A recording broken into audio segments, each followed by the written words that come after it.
What is up, fellas? The Goob here. Let's see, I have a feeling that I'm connected to 5G. All right. So I actually took some notes this week, so hopefully I can, successfully organize my thoughts a little bit here. Good news. Good news. The sun has stopped its northerly motion and has started moving back towards the south. So hopefully nothing to worry about there. In serious news, though, on the spicy sun, I've been talking about this since day one of this channel. And I've also been covering the narrative that the media is taking on it. And they've gone through several different phases now, and now they are at the phase of trying to focus on all of the good aspects, if you will. There's been so many articles about, since that massive Aurora Borealis show we had recently. There were a lot of articles writing excitedly about how you get to see that show. And then since then, they keep talking about, oh, don't miss the next show. You're going to get more, great shows in the near future. You're going to see more of this, and it's going to be so beautiful. So they're fully acknowledging the spicy sun now. That's where they're at in the media narrative, but exclusively from the point of, oh, look at the pretty lights. So, yeah, as I've just since doing the show seen them go through like that whole cycle of the news narrative of drumming up fear, and then like it's not happening, and then like, oh, it is happening but it's good. And yeah, so I thought that was interesting. As promised, I will be talking about the updated NAGPRA law. I finally learned more about it, and there's a little bit of good news, I guess, but mostly bad news. It is so much worse than I realized. I mean, logically, when I read the law, like, this was the logical conclusion. I just refused to accept it because it's so insane. So before I even get into this law, I'm going to give a brief overview of the NAGPRA law in general. So in the past, you had a lot of people that were talking about giants in America, and then you have a lot of complaints about the Smithsonian hiding away these giant skeletons. And then you have the United States government making the NAGPRA law of 1990, which made it illegal to display any native remains. And because archaeology very, very, very strictly adheres to non-diffusionist ideas, meaning that no one was over here except for the natives before Columbus, that means that any skeletons found in America that aren't very modern are inherently Native American and thus illegal to display to the public. So that very conveniently, took away that whole argument of the Smithsonian hiding the skeleton bodies, and, well, no one can see the skeletons of anyone at all anymore, regardless. So, seems pretty coincidental, pretty convenient. Then, as of January 12th of this year, they updated the NAGPRA laws to be significantly stricter. You are now no longer able to display anything that is even potentially related to Native American burials, Native American ceremonies, or any object that might have been significant enough to, be an heirloom. And like I said, anything even potentially related to these things. There were a lot of articles at the beginning of this year about museums literally throwing tarps over their exhibits when this law was enacted. But it's much worse than just museums having to take down their physical displays. It's much worse even than museums in like any public institution, right? So museums, schools, anything else that might fall under those categories, they had to take down all of their images online. But it gets much worse than that. The law is written so that from any and every source, whether they be artistic depictions, whether they be written descriptions in research papers or books or anything at all. It all had to be removed. It is now all illegal to display that to the public. So the good news is, from my understanding, and I want to double check this and really make sure that this is the case, but from my understanding, this does not apply to private citizens. So if you have pictures on your Facebook from your visit to a museum before January 12th of this year, I don't think you're going to be getting a knock on the door from the feds.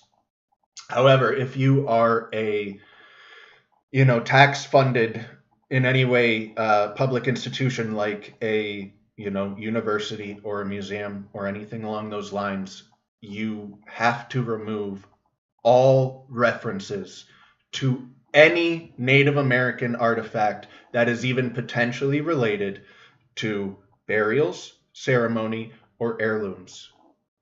Research papers are now illegal to be viewed by the public. They have to be redacted. Books have to be taken off the shelves. Magazines, the images online. Like I said, I mean, this is absolutely insane. Like, I am, my heart's elevated right now just talking about this. Like this is to me one of the most mind-blowing things, one of the most insane steps taken, and no one else is talking about this. I've heard no one else talking about this. This to me is I see Eric Watson mentioning Gobekli Tepe in chat, and I am going to be talking about the WEF and Gobekli Tepe. But to me, this is like 1,000 times worse than what the WEF and Gobekli Tepe, what the WEF is doing at Gobekli Tepe.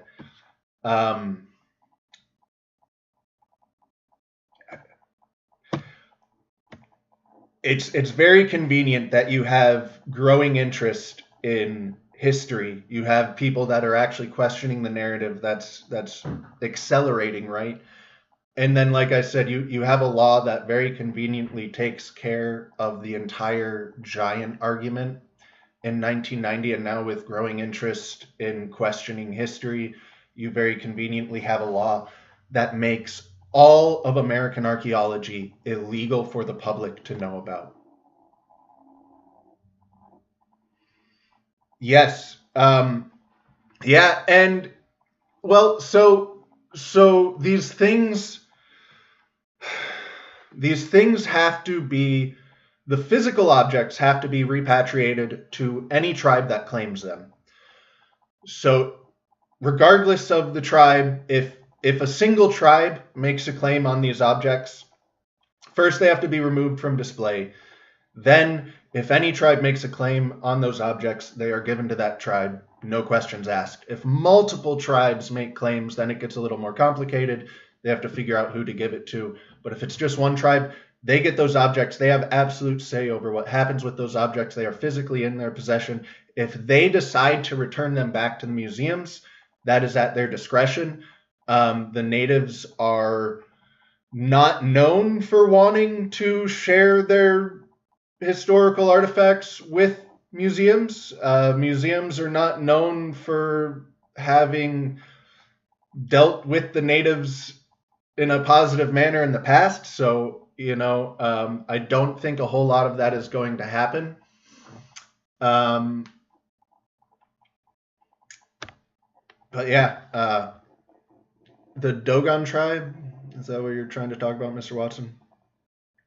Yeah, the bodies, but this is now pretty much any and every single artifact. And like I said, it's not even just the images of them, it's straight up descriptions of them.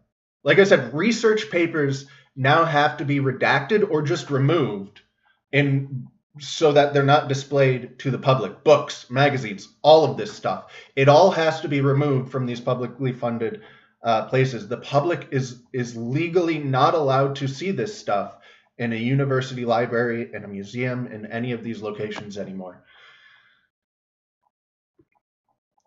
It's beyond insane.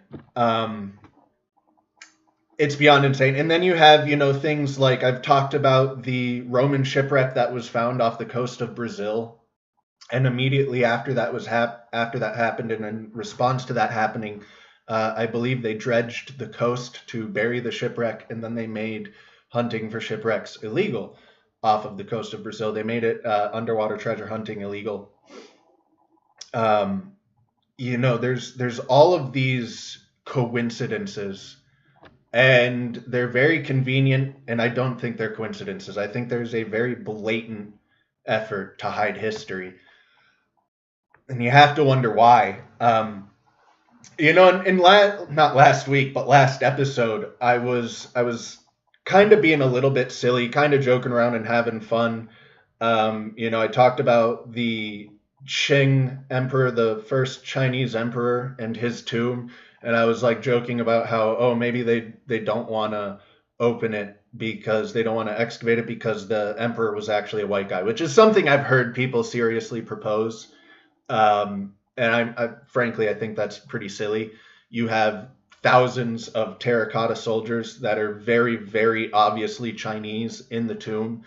So if he was white, it was just him. It was just a white dude ruling a nation of Chinese men, which seems pretty unlikely. I have heard this idea proposed that there were these very small groups of white men going around the world spreading civilization.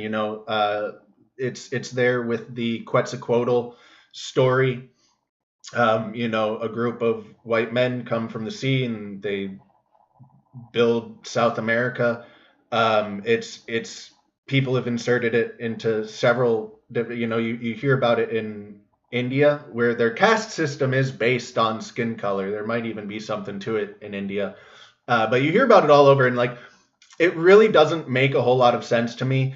Where is this origin of these white people, these super advanced white people that are going around the world in groups of like 7 dudes at a time and completely dominating these countries, completely ruling over these countries, but not intermingling with these countries at all, not leaving their mark genetically at all. They're just isolated in their tiny, tiny, tiny little group of rulers.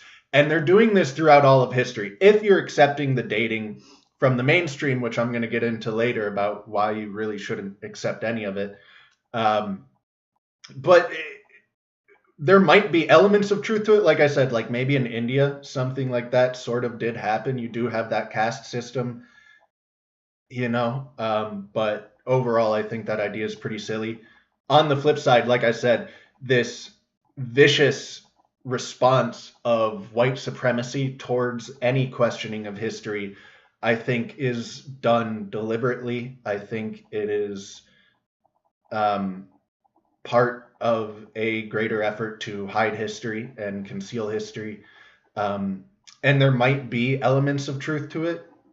It might be useful in that now you've totally blocked off an avenue of history to even consider exploring, so that aids in covering up history. But I think much more largely it's the conspiracy theorist and NASA approach, where you're just poisoning the well, where you're not poisoning the well, but you're you're making questioning history so toxic, like the flat earth conspiracy, and causing normies to dig in and defend the narrative of history against this evil white supremacy stuff. So it's I think it's much more along those lines.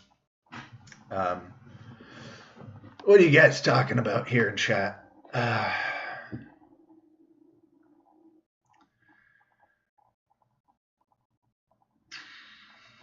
Indian giver, is that referring to the oh, you're right, I was talking about, yeah.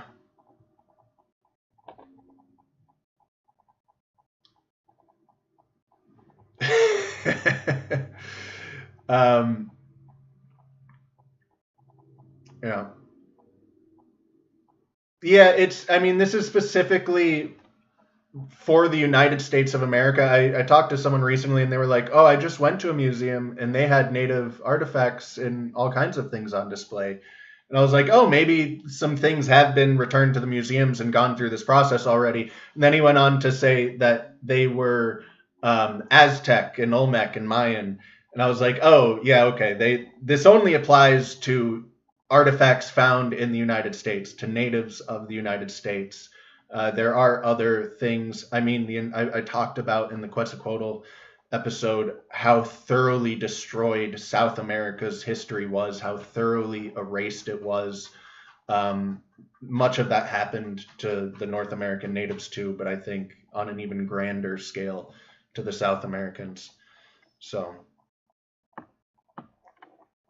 all right. So the WEF and Gobekli Tepe, another, convenient coincidence. The WEF has somehow taken control over what's going on at the Gobekli Tepe site, and they are refusing to excavate it and have made physical barriers to prevent future excavation. And they're claiming this in the name of preservation. Excuse me. Let me burp myself for a second. They're claiming this in the name of preservation. They're saying that they're leaving it for future generations who have improved on the techniques of excavation in order to have even better information.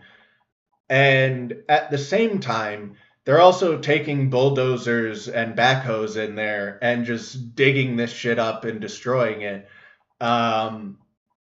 So if they were worried about preservation, they could just employ the already good techniques that we've developed today instead of the incredibly destructive techniques that they're employing instead. Again, it's blatant cover up of history. Like I'm fully down the rabbit hole of this is a massive worldwide conspiracy to cover up history. China is so eager to claim, their grand history and how impressive and far-reaching their history goes, and yet they do refuse to explore their most impressive tomb because there might be traps that are still dangerous. And they actively cover up all of their pyramids and deny their existence. I genuinely don't know. And while I was joking about the white part, like, it could be because there is some other race in those pyramids. China, that would be a good reason for China to cover them up. I genuinely don't know why else China is covering them up, because they love to claim their history. But if there was, even if it was Japanese, right? Like if there was any other group in there that had built all these pyramids on China's land way back in history, that certainly would be something China would want to obfuscate. Do you have thoughts on why they're hiding their pyramids? But all around the world, you see suppression of history. World War II, I've talked about this a few times. The bombing that happened in World War II, there was a lot of destruction of historical sites and impressive architecture rather than targeting, critical infrastructure or military sites.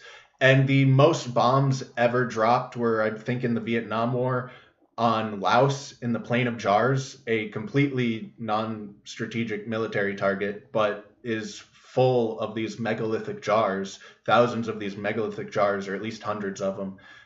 These massive jars. Most bombs ever dropped of anywhere dropped there. It's pretty obvious that there's some pretty big, powerful conspiracies going on to cover up this stuff, in my opinion. I tried to be generous and be like, yeah, I think there's some conspiratorial aspects. I think a lot of this is organic. No, this is just blatant conspiracy at this point. And these are just a few examples. There's lots of examples. So just talking about how the double standards of science, the levels of bullshit of science, that's what I'm going to be doing next, which I've done a lot. And I do feel like I'm beating a dead horse, but also I feel like it's so much worse than I thought it was. I thought it was terrible. I thought it was really bad.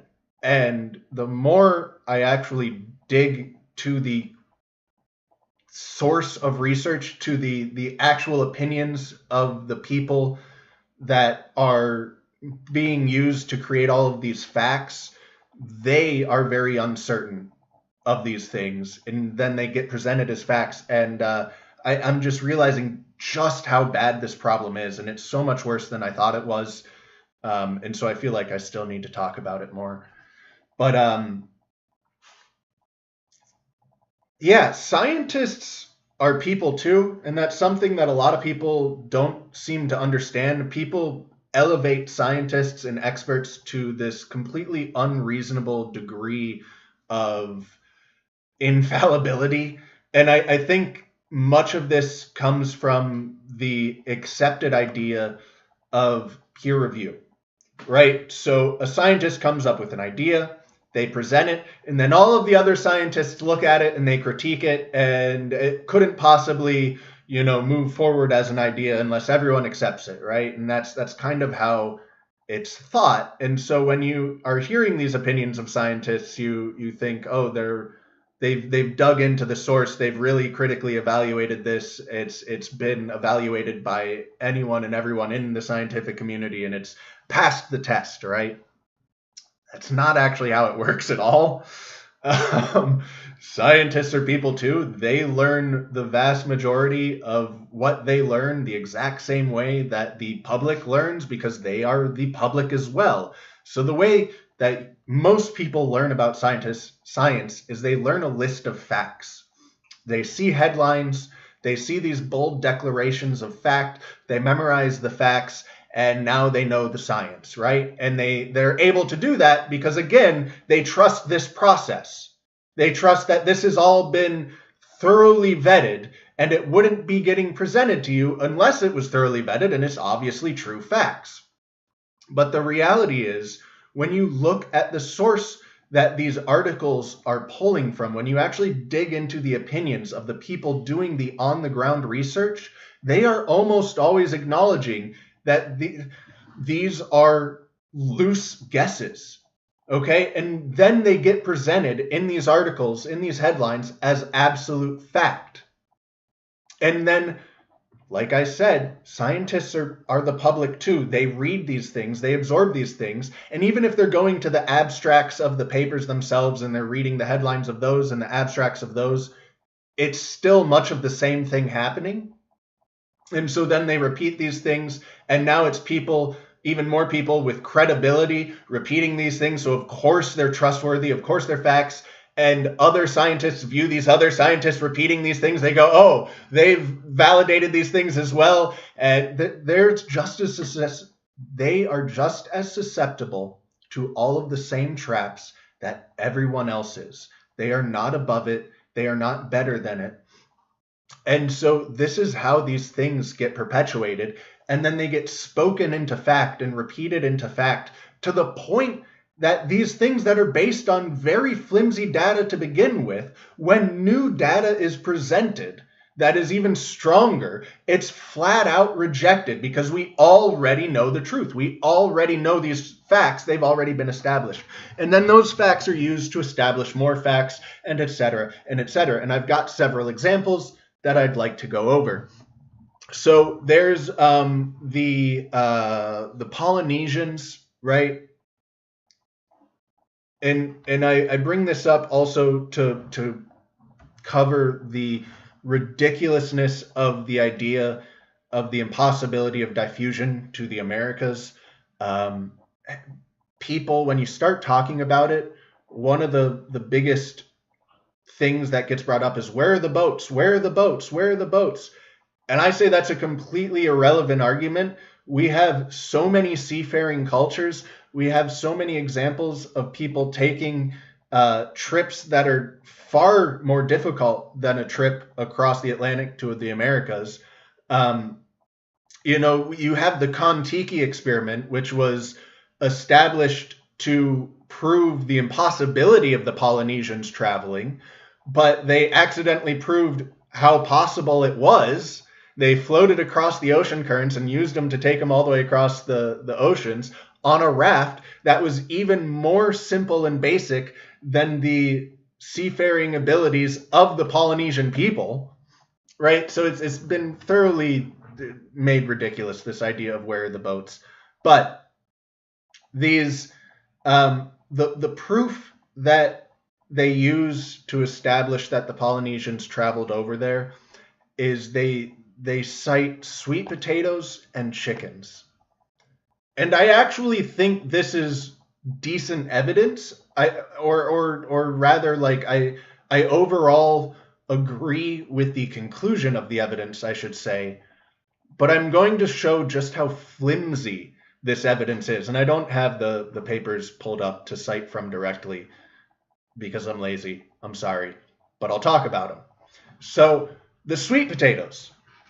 Sweet potatoes aren't native to the Polynesian Islands, I guess, or wherever. And so they go, we found sweet potatoes where these Polynesians sailed to.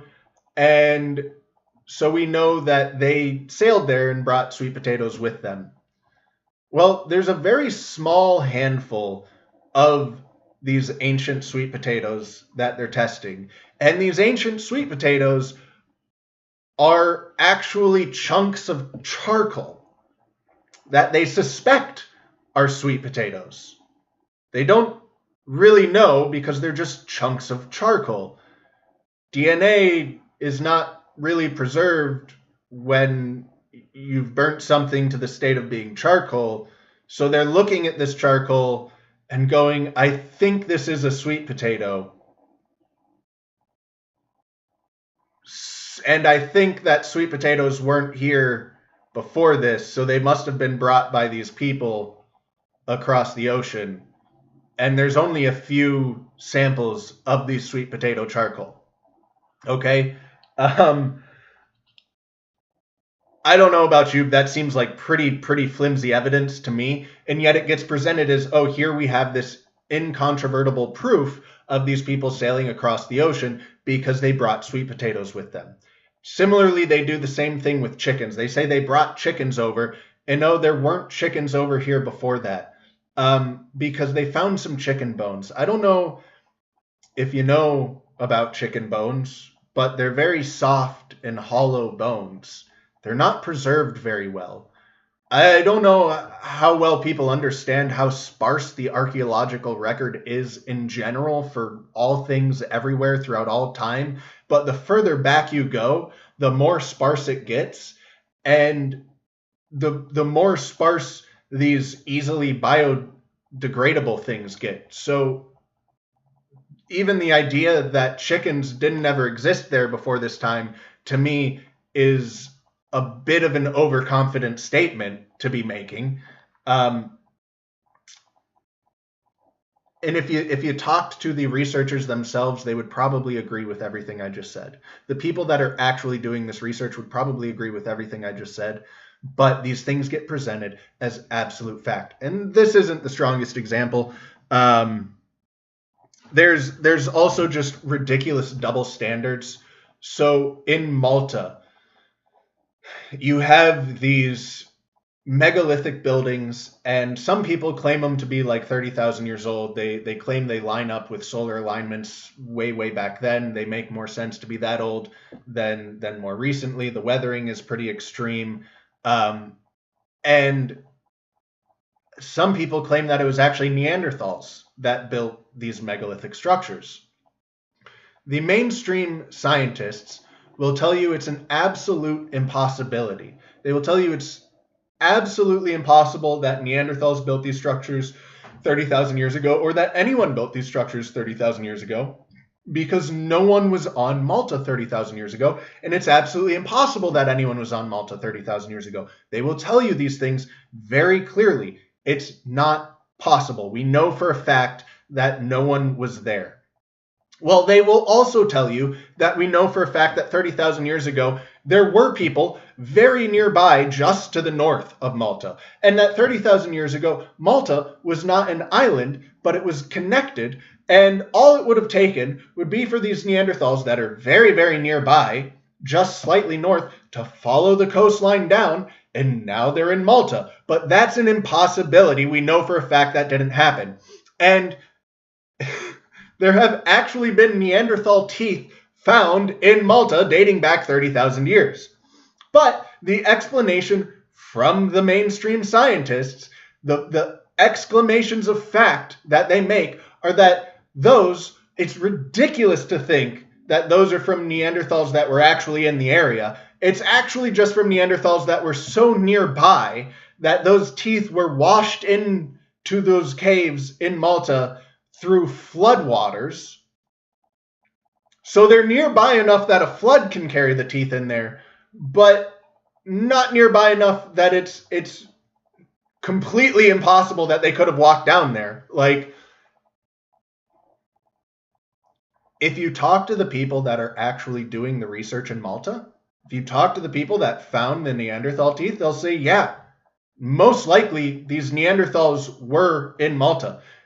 Maybe these teeth were washed into the cave through floodwaters, but even still, the Neanderthals were most likely there. They followed coastlines, and we know they were just above the Malta coastline, right? They probably followed it down. But because there's people like Graham Hancock talking and questioning the history of Malta, they will come out in force. People, archaeologists who aren't even involved in Malta research, and they will tell you very plainly and matter-of-factly that it's an absolute impossibility, that none of this ever happened, that if you even think the teeth being in Malta are evidence of Neanderthals being in Malta, you're a fucking idiot. Okay? So it's these ridiculous double standards. During the Dibble and Graham Hancock debate, you had Dibble absolutely mocking Graham for saying that the Yonaguni monument resembled the Saxe-Huaman quarry, and because it looked like it, he thought it might be it, and Dibble just railed on him, going, "You fucking moron. That's not how science works. You don't look at something and go, well, it looks like this, so it is that." Except that's the number one method that archaeologists use. That is the number one method that they use. Okay? It's called comparative analysis. And they very, very frequently will go, hey, this pottery looks like this. Therefore it is. Therefore it's from the same group. That's the number one method they use. And they take this a step further, too. So I don't know if you guys are familiar with the Clovis points or fluted tips, right? It's a certain type of arrow or spearhead that has a channel running down the middle of it. It's got a channel carved out of it. Okay.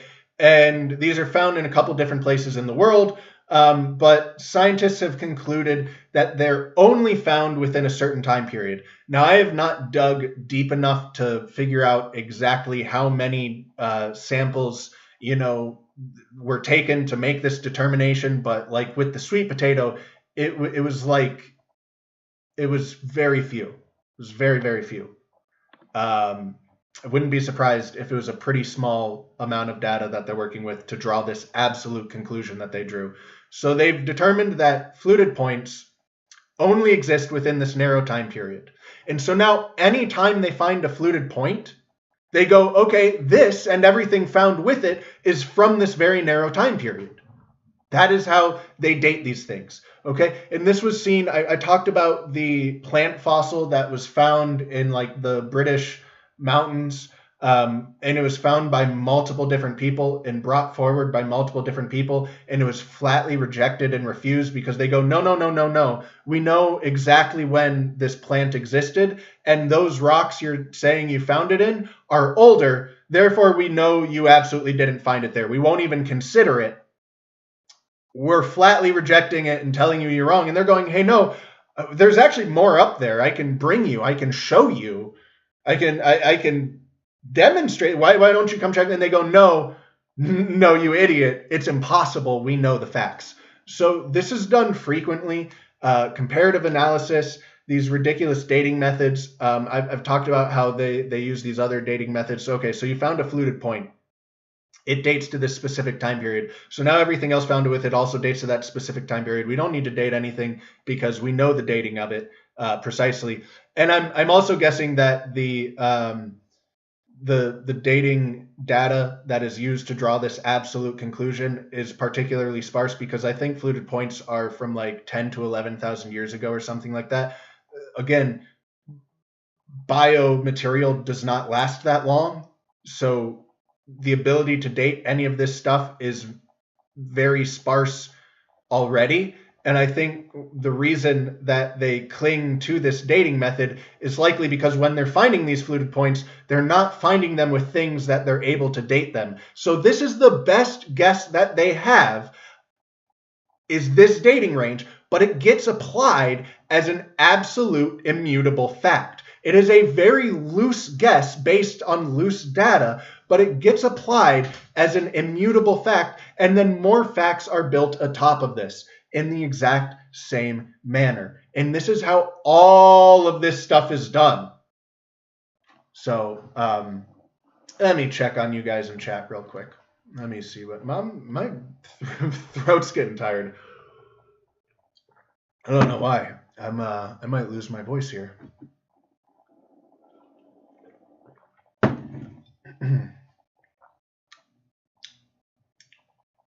Yeah, I am rewriting history, and I'm gonna get into some even more larger issues that really are making me have to go. It all needs thrown out. It all, genuinely, all of it needs thrown out.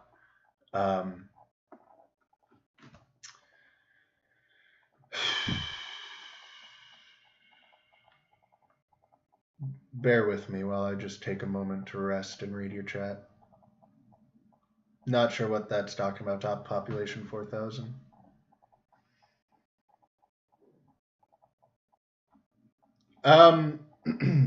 Yeah, Mr. Slav, I don't know if that's maybe a semi-reference, back to like the Seven Sages and that whole kind of idea. They're different cultures definitely do have different strengths and different weaknesses, and some of them, you can look at different periods of time, and you have like the Muslims, who were some of the most advanced people. They were building robots. They were doing all kinds of shit. They were like very deep into the occult and esoteric knowledge, and also scientific knowledge. And then you have periods of like Muslims being savage barbarians, and so you have a lot of that going on. But then you also have certain groups which seem pretty consistent across history with some of their abilities. So, not sure what the Rock Gardens is referencing either.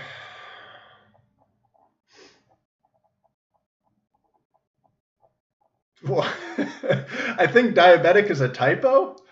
I don't know who the modern day Oh, right. Sorry, I was thinking Phoenician. I misread that in my head.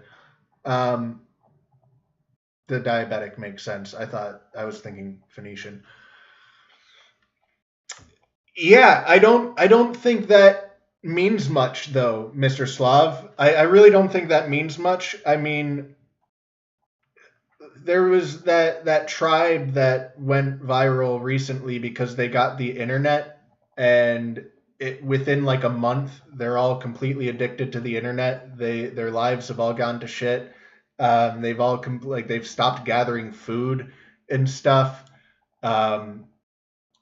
So modern lifestyles are damaging a lot of cultures, and I don't think that means much about the past. To look at Polynesians today, look at white people today, look at Europeans today. Like, I don't think that's saying much about the past.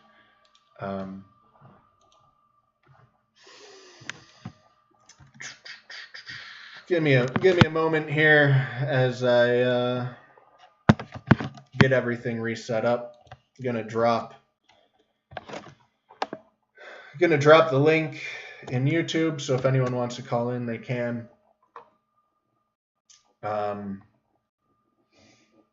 Yeah, I kind of spazzed out over the Dibble-Hancock debate, and I was like, this is the final nail in the coffin of science. This is the end of their credibility completely, and I was really being kind of dramatic, but I don't think I was being over dramatic at all. I think that things really are that grim. Like, there's been a very noticeable shift since that debate. The attacks, the dishonesty, the double standards from these venerated experts and scientists has just been off of the charts lately. It's really bad. It's really bad, folks. It's so bad, fellas. So bad.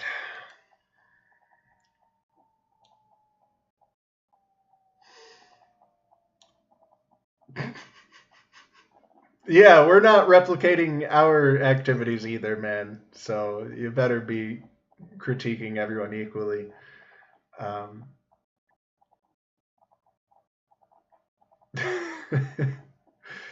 Clovis first, baby. Yes, sir. So I could keep going on about the double standards of science, the ridiculous nature. I think I've maybe beat that dead horse enough. Like, I don't even think I've necessarily chosen the strongest examples of ridiculousness that I could, but I've covered a lot of other examples in the past on this show. I really hope the pattern has been established, because now I'm at the point of just tearing down everything, we need to erase everything that's been established. We need to start over from scratch. And to do that, you need to have something to start over with. And I don't necessarily have that in a lot of regards. But what I do have are patterns that I can establish, these patterns of behavior, these patterns that provide reason to throw out all of this information, to criticize these experts and these scientists. So, I'm starting with establishing patterns, and then hopefully we can start establishing new facts, new bases to work off of and build from there. But I've got to start with the patterns, because that's what I have to work with for now. So, exactly, Mr. Galunas. So I've a couple things. I don't know. I think I'm just going to start shotgunning randomly from my list here. There's a better way to make this flow, but screw it. So I wanted to look into Squatting Man and the date ranges that those kind of things fall under, because you find the Squatting Man petroglyph and actually a lot of other petroglyphs all over the world that match each other. Like, there's people that are working on deciphering the written language of cavemen, because you do see these repeating signs and symbols all across the world. They're not unique to certain locations. And a lot of it seems to be tracking like the birth cycles of animals, which, I'm gonna go off on so many tangents here. So back to the Dibble-Hancock debate. Before that debate, I never saw jack shit about agriculture. After that debate, the entire focus of Atlantis and these lost civilizations became agriculture. It was never ever about agriculture before. It was always about the architecture, and also, to varying degrees about like the stories and the myths and things like that. But it was always about the architecture, never about agriculture. Then Dibble spouts his bullshit about we know the history of grains and agriculture didn't exist before this date. And it's absolute nonsense. It's, again, a fact that's being presented on data that the scientists who are actually studying it will tell you, yeah, we absolutely would never claim this as a fact. There's very good reason to think that it's not true at all. But it's presented as a fact. And now the narrative is shifted to agriculture. But even accepting Dibble's bullshit claims as absolute fact, it's still bullshit and not at all a refutation of the idea of Atlantis, because the origins of agriculture were not with grains. I guarantee the origins of agriculture did not start with fucking grains. I guarantee it. It's the most efficient crop today, right? It's efficient in regards to if you turn a massive field into exclusively monocropping these grains, and then you harvest all of this and process all of this and store it all for later. Now it's more efficient calorie-wise per square foot of field space in this very modern farming sense. That is not what you're going to just out the gate start with in agriculture. Grains aren't very tasty. Grains require processing. Grains are a pain in the ass to harvest and process and store. Grains are real tiny. They require processing to be able to be eaten. It's not where you're starting. It's not where you're starting. You're an idiot. You're a fucking retard if you think that. You're going to be starting probably with things like berries and trees that you can have a single tree and get a ridiculous amount of food from it, and delicious, tasty food. And the Americas were largely this massive fruit forest, this food forest, both South and North America. You've got the stories of Johnny Appleseed going on.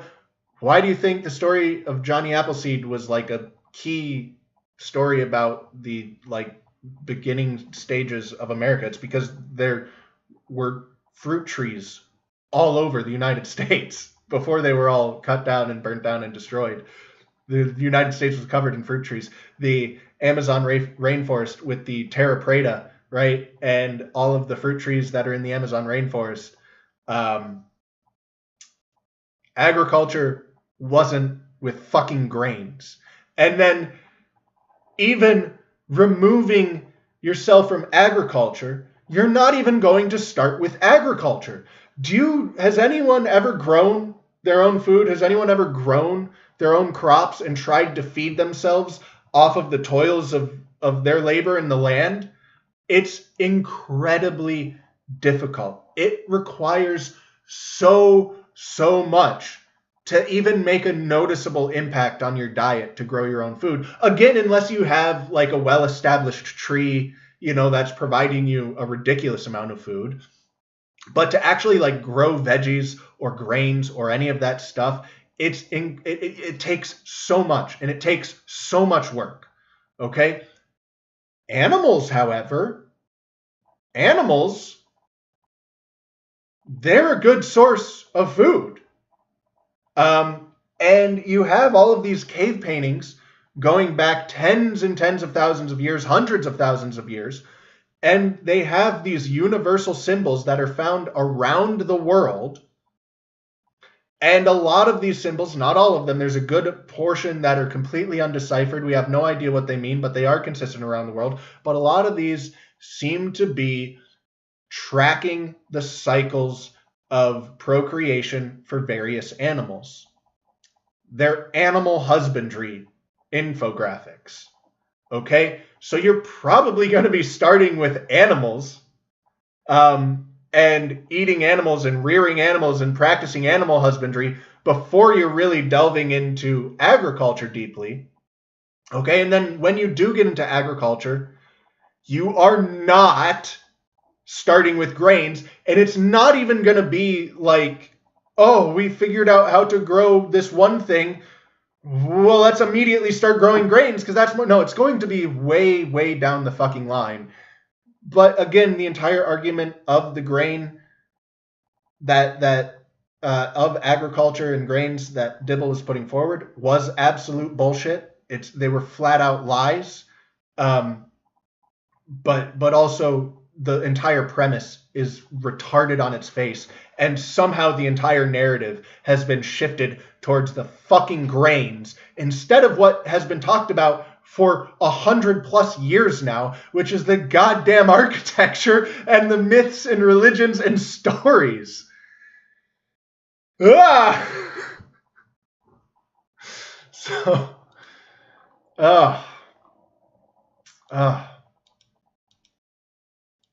this episode's taken the energy out of me. I'm like expending a lot of energy on this episode.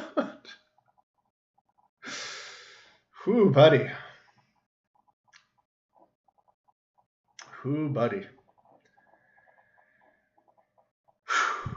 So yeah, I mean, do you guys agree with my logic there? I think that it's pretty patently obvious, but I don't know. And also on the track of grains, you see the impressiveness of ancient cultures and the degradation of their impressiveness, and you see this pretty universally throughout the world. The most impressive are often the oldest. The greatest minds of history are trying to recover the knowledge of the greatest minds of their history, and so on and so forth. Wow, I completely just blanked on what the fuck I was trying to say. Right, grains. So this progression of agriculture to grains could actually play a role in that. Grains are terribly unhealthy food. And so you get these grains and people start being malnourished and they get dumber and there's a degradation of culture. And this goes along with this. A lot of these things go together. So you have decreasing nutrition, so worse brain performance. You have, with this increased efficiency of agriculture, less people required to work in agriculture and work in food production to produce food. So a more comfortable, a less healthy and more comfortable civilization. And with comfort, people become more lazy. You have the progression of technology. I've talked about how everyone always criticizes the next wave of technology. It's going to make people dumber. It's going to make people lazier. And this has gone all the way back to written language.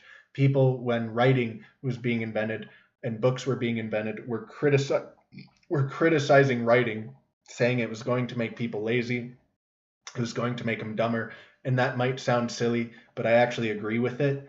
And it applies, universally through technological advancement. People do get lazier, they do get dumber, they do become more reliant on these things.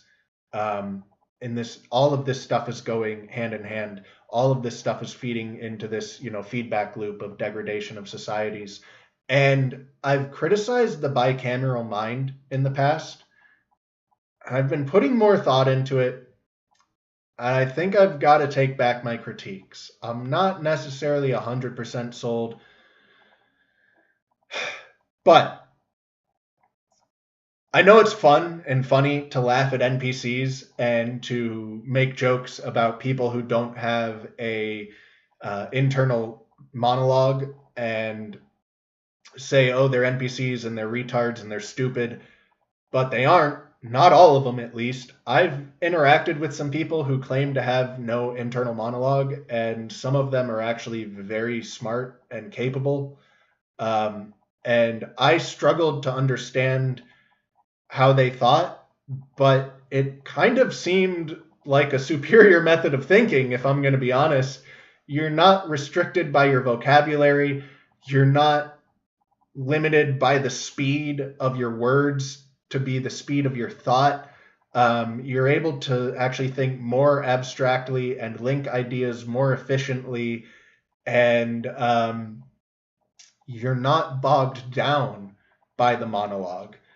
And without an inner monologue, you don't have neuroses, and you don't have all of these things that our modern society are increasingly plagued with, that are increasingly problems, all of these anxious people and neurotic people, that's all directly from your inner monologue.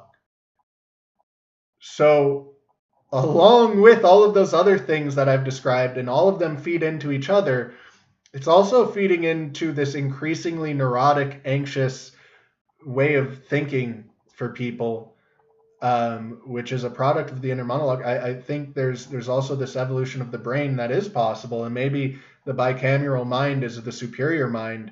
You're not limited in your ability to think, but you are limited in your ability to be distracted, I guess, and to have useless thoughts and unproductive thoughts. Your thoughts are just think, act, do, instead of second guessing and all of this other stuff. So I don't know, might be something there.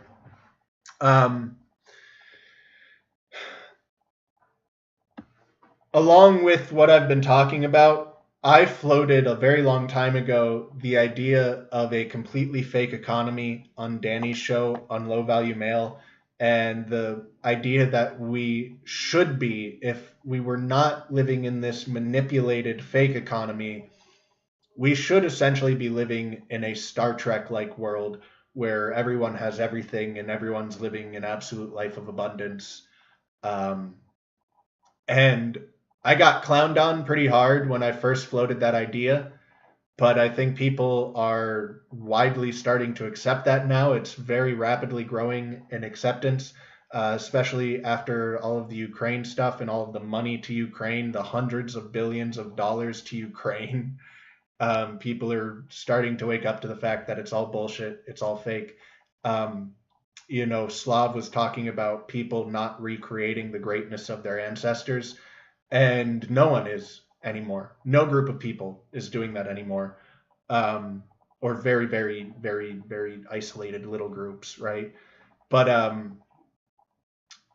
you look at all of the architecture of the 18 and 1900s, it was insane. And most people are totally ignorant that this architecture ever existed and to the scale and scope that it existed, because almost all of it has been destroyed. I talked about the bombings in World War II and Vietnam, and, there's a lot more destructive forces as well. The great fires that overtook just about every single major city, all of this stuff has been erased, and we have so much more technological leverage than we had in the past, and yet everything is getting shittier and shittier by the day. It's all fake, it's all manipulated. I was talking about how, through the development of agriculture and everything else, less and less people are required to work in the production of food. We have less than 2% of the entire population of the United States working in the entire industry of agriculture. So not just growing food, but growing any crops, growing industrial crops, producing, the fertilizers for those crops, producing the equipment for those crops, for farming, for all of it. The entire industry of agriculture. It's like 1.2%, I think, or 1.8%. It's less than 2%, okay? And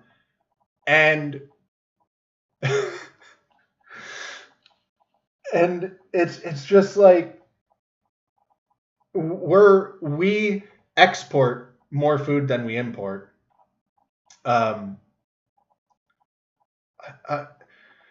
There's no reason for us to be living the way that we're living currently with the technological leverage that we have. We are very strongly and actively being oppressed. Our, science has been corrupted. Our education system has been corrupted. No one's working in production. Everyone's working bullshit, meaningless jobs that are adding absolutely nothing to the world. The vast majority of people will be born, live a long life of consuming things, and quite literally never produce a single thing in their life. The majority of Americans will live that life. It's all fake. It's all bullshit. We're all being artificially suppressed and oppressed. And I think that's a big part of the reason for the cover-up of history, because if we understood our history, we would never accept our present. But I think there's also probably a great deal more to the cover-up. I think the Spicy Sun and the cycles of cataclysm and just how frequently and devastatingly our Earth is hit by cataclysm, I think it's not just the spicy sun. I think there's quite a bit more going on than that. You know,